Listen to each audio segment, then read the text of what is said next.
Welcome, dear viewers, to Best of Redditor Updates. In today's video, we're going to start out with a car, and it's going to turn into a horrible family. This post is originally from True Off My Chest and was posted by Helpful Minimum. I found tickets for a cruise that my BF got me. This gift has cemented for me that this relationship is over. I need to let this out without getting pushback from family and friends who think his gift is romantic, so I'm using a throwaway. My birthday is coming up in a few months and 3 days. I found out what my birthday present was, which are tickets to a cruise. His sister spilled the news thinking I would have been excited, and I'm not. We live together, and I found the gift and know it's for me. I sound so ungrateful, but I'm not. The gift just proves that to me, things will never change.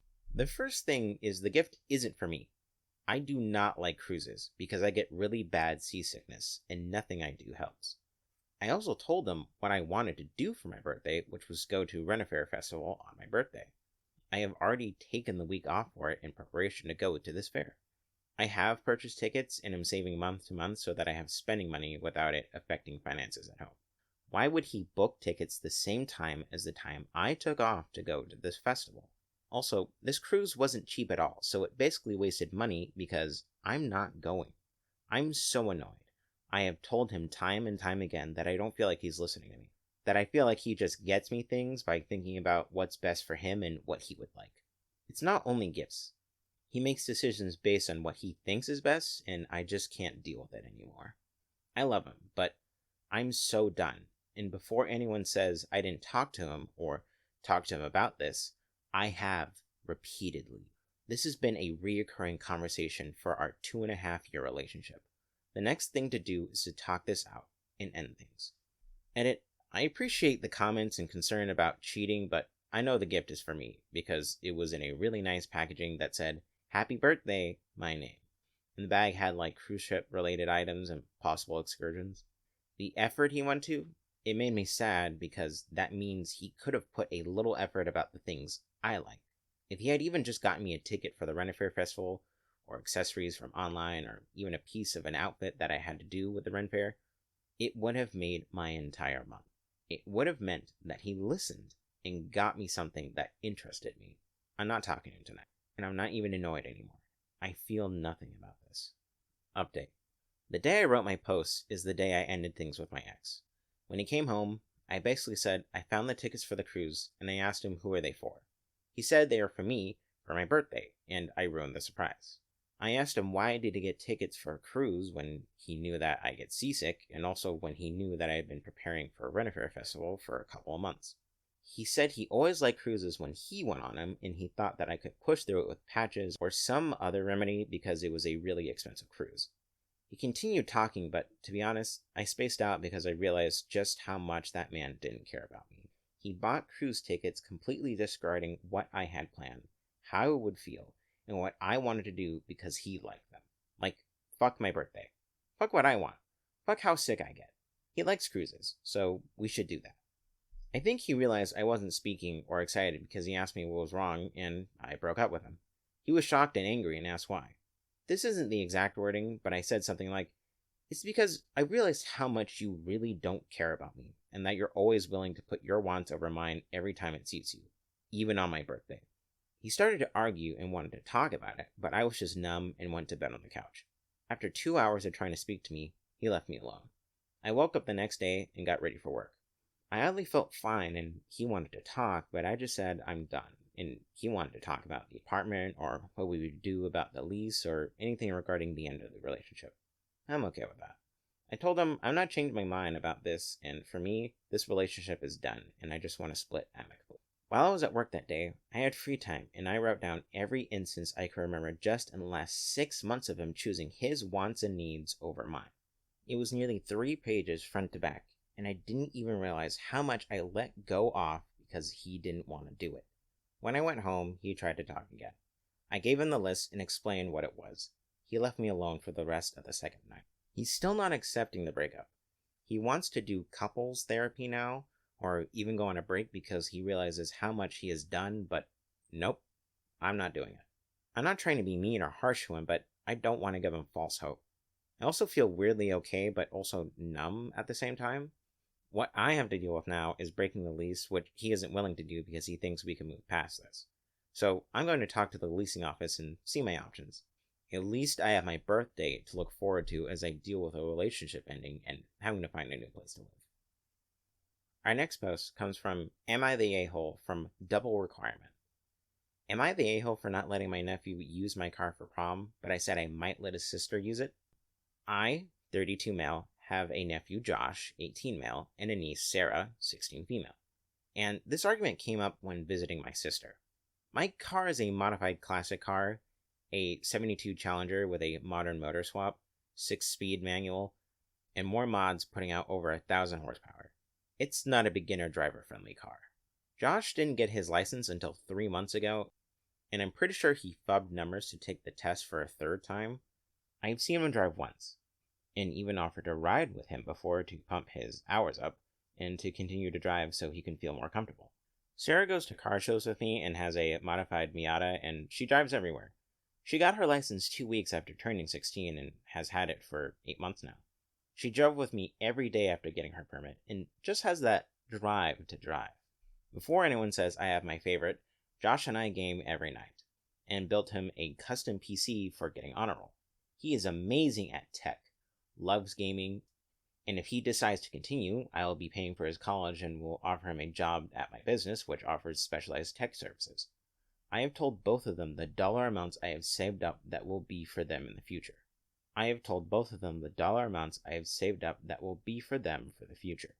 If they want to use it for school, training, down payment on a house, travel, it will be theirs as long as they can tell me they have a plan. I bought both of them their first cars after they got their licenses and try to keep everything as close as fair as I can with them. I was over for dinner and Josh said he can't wait for prom and was asking if he could use my car to drive his date. I told him I was not comfortable with him driving my car and that I would gladly drive him and his date, and even wear a suit and a funny hat to be his driver. He threw a fit and said I would let Sarah take the car if she asked. I said if she kept driving and showing the control she has, I would consider it. I told him I feel he has not been driving long enough to be able to control this car, and I would be worried for his and his date's safety. I also told him I would trust him with my PC before I'd even let Sarah play The Sims on it, and it just goes to show they're different people with different interests. My sister said I should have just said no, but I have always told them I will never lie to them and explain myself why, because they are almost adults and deserve to hear the truth. I won't be rude to them, however. He has since not played games with me, and not responded to my texts. His father says I'm the a-hole.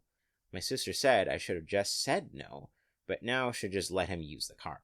Sarah says she would be scared to drive the car. Our parents said I should have just said no. Am I the a-hole? And the verdict was not the a-hole. Down in the comments, Mike J says, Dude's 32, plays video games with his nephew every night, puts money away for the niece and nephew. I think it's time to grow up and finds outside interests and let the parents rent their son a supercar. Seems like a really weird situation. OP says, I run my own tech company. My wife died of... I run my own tech company. My wife died of cancer 4 years ago. I decided to live my life the way I want, and that includes spending time with my family. I do not drink. I do not smoke. My house has been paid off for a few years. My bills are my business, keeping the lights on and employees paid/happy, and insurance. I'm not going to be a slave if I can keep them from having to slave away. I will. A commenter asks what car Josh has, and OP responds, the car that we, he, his parents, and I, picked out is a more practical Subaru. Nothing fancy, but a reliable car that will get him and his date to prom without issue. There was a situation over Mother's Day weekend. He is lucky I don't take his car back as payment. Yes, my name is on both of their cars. I may post an update after everything is fixed. The update. My parents returned from snowbirding, and so we decided they would use my house to host Mother's Day. I won't go into detail, but after being told this, I made a nice dinner for my family and had everyone over. I tried to talk with Josh, but he was still obviously upset, and I did not change my mind to let him use the car. At one point while hosting outside, I hear a thunk, and Josh's dad gets a smirk on his face. Sarah goes pale and mutters he didn't. The family goes to see what the source of the noise was and finds Josh putting a bat away and a very obvious dent in my fender. A wave of calm comes over me, and I know exactly what to do. Get in, I tell him, firmly. After a minute of this, he hops in the passenger seat, and I take off. For legal reasons, I will not explain exactly how I drove my car, but the Happened in Mexico crew would be very proud. After we get back to my house, he is pale, and I need a new set of tires. My sister yells at me that I could have killed him. His father is quietly drinking my beer, and my dad is trying to help Josh walk, with the adrenaline pumping through him. Sarah mutters a, "Told you so," and as I tell my sister that she and her husband have to pay to fix my fender or else I will get the authorities involved. My mother is crying upset, and the day was ruined as people packed up and left, and more words were said, yelled.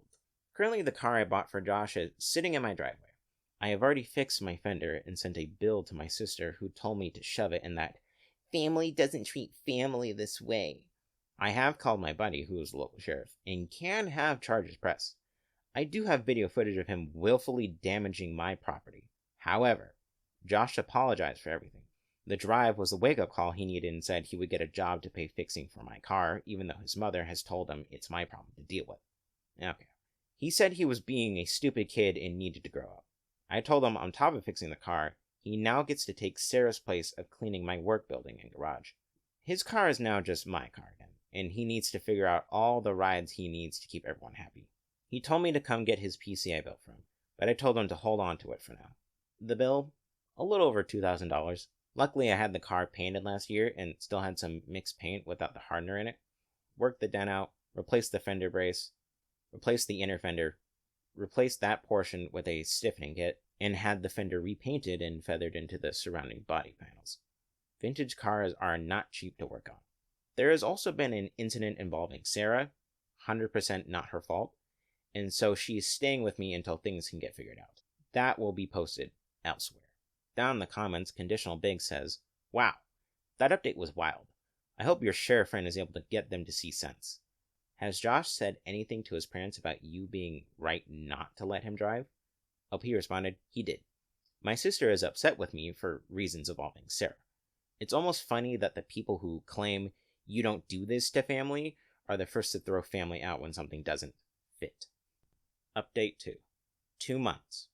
2 months before she turned 17, my monster of a sister and brother-in-law kicked their daughter out of their home. Backstory, or else I'll just rant about how evil that family is. I got home from work late one Friday, having worked 12 hours that day and was ready for dinner and to go to bed. As I am cooking, my phone rings to a number I don't recognize. So I put on my owner of business voice and answer with my usual greeting, and only to hear sobs and, "Uncle, can you come get me? I can't go home." When I tell you I threw my pan in the sink and took off, I get to the gas station down the street from Sister's house, and there's Sarah, looking like she was halfway to death. I hug her, get her to calm down a bit, get her into my truck, and we go back to my house. We get home, and ask her for as much info as she wants to tell me. She wants to go to bed. Sure, is she okay? Does she need the hospital or police? Anything? No, just sleep. The next day, my sister calls me, and verbatim, "Hey, OP, have you heard yet?" No. Is this about Sarah? "Yeah, my husband's cousin caught her and her friend at a public area minding their own business, and they were all over each other." Hard to see her doing that in public, but heavy kissing, OP, making out, being a little whore. Whoa. Jesus. Okay. Sis, it's natural. People kiss. Is that way? We kicked that skank out. We didn't raise. I hung up the phone. Let me tell you, I was seeing red and ready to roll. Anyone who knows me, and can guess by my responses, knows I like to have a plan. I like to think ahead. I need to have my next steps ready. First step, I called my sheriff friend, told him what I knew so far. So no, I am not harboring a runaway. Next step, call the local PD, talk to the captain, who told me there was nothing he could do till her parents called them and reported her as a runaway, or Sarah calls them and reports she has been kicked out. In his words, where she is so close to adulthood. It would not be resolved before she's 18. Last, wait for Sarah to wake up. She didn't get up till late, and honestly looked like she hadn't slept. I asked her if she wanted to hug. She nodded and cried. I have never seen her so upset, and thinking about it again breaks my heart. When she started to calm down and feel better, I told her flat out, "Sarah, I love you and accept you. Your mother called me and told me a bit about what's going on. I don't care what she has to say, as long as you're safe and happy. That's all I care about." She cried again and hugged me tight. Now, for her side of the story. She and friend were hanging out at that location, just having a good time. At one point, they were sitting and eating food, laughing and joking, and then they kissed. According to her, it was more of a peck, but not all over each other or anything. After they were done hanging out, Sarah dropped her off and went home. The second she walked through the door, her parents were just down her throat. Apparently, the cousin of brother-in-law sent a photo to their family group chat with a message basically saying, "Hey, brother-in-law, is this how you were raising your kids?" A lot of yelling, a lot of tears. They told her she needed to give up her phone, pack a bag, and go live with her friend if she wants that lifestyle. Well, as soon as Sarah left, they sent the photo to the friend's parents and called them. They weren't happy and said she wasn't welcome there. She went to the gas station, called me, and here we are. Called my lawyer, got him to give me some info for family lawyers in the area. Sister has sent me text after text, and call after call to get Sarah to do some really unthinkable things if she wants to get home. Sister has all but admitted to kicking Sarah out for not being straight. We worked with the family lawyer to get an emergency protective order and worked with CPS to try and give me temporary custody. Sister tried to claim she ran away from home. I used the text sent to me to prove they are trying to send her to conversion camps and kicked her out if she wants to live the wicked lifestyle. Live that wicked lifestyle. Sister might be getting child abandonment charges filed, but that's to be determined. Courts are slow. I sent a tow truck to the house to get Sarah's car. They did not want to give up the keys. I had a spare, and threatened to call the police where it is in my name. It's been 3 months. The friend is gone because she got in trouble with her family. We got some of Sarah's things with the help of my sheriff friend. Other things were missing, so I replaced what I could. Tons of clothing, makeup, some other personal belongings were all gone. Her phone and laptop were claimed to belong to the family, and hard to prove they were her personal things. Josh is in college, staying on campus, working. He paid the bill for my car, was cleaning my garage and work building every other day, and worked whatever he could over the summer. He said he'll be no contact or low contact with his parents once he can figure out how to pay for his own things. He got some good grants and scholarships, but life. I told him there's a place here for him if he needs it. Once he gives me his plan, the money I saved for him is his. Sarah is back in school and just trying to get through it. For her 17th birthday, we went on a Comic-Con type of thing. I paid for a group of her friends to be able to join us, then we went to a car show the next day. I got her a new laptop and cell phone, told her they were hers with no BS. She misses her parents, but understands that they don't accept her. I am paying for her to get some counseling sessions in, just to help her work through it in a healthy way and understand that this is not her fault. I told her she can go to as many or as few sessions as she wants. My parents are not taking sides, and it upsets my sister to the point of pushing them away. In her mind, if they are not against me, they are against her. I reminded my parents that by not saying what my sister did was wrong, is supporting her. I was told not to put words in their mouth. I called them bigots like my sister and asked if that's where she got it from. A story for another time. It would be just as long as this one. Since TikTok has ran off with the original story, more family has found out and put 2 and 2 together.